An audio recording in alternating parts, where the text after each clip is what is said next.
Ayan na po sa ating lahat. So, alam naman po natin na simula't simula, si Rina ay sinusuportahan po nila kung ano yung mga hilig nito.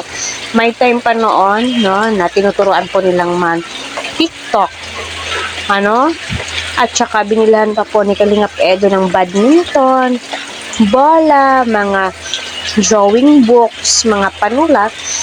Dito naman po ay kita po natin na suportado po ni Ate Roda at ni Sir Juan ang pagbablog ni Rina. So, although hindi pa po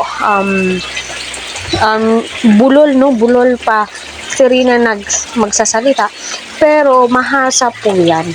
Once na palagi po siyang kinakausap, at saka palagi po siyang makakasama ng Kalingap Angels, gagaling po yan si Rina.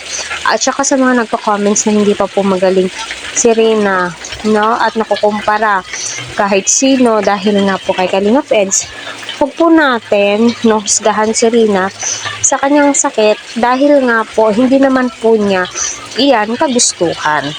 Kaya patuloy po natin suportahan sila Kalingap Rab, Kuya Val, wag po natin skip ang kanilang ads at panoorin po natin to.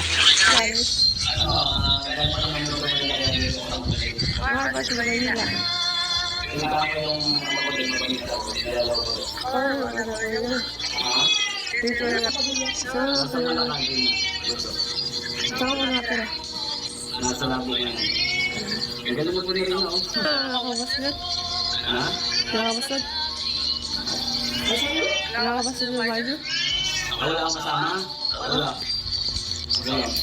Okay. Tapos nagkasakit pa ako kaya di na nakapag-vlog. Kaya nila nakapunta dito. So, Kaya pa sa dito. salamat din. Yung pasalubong ko.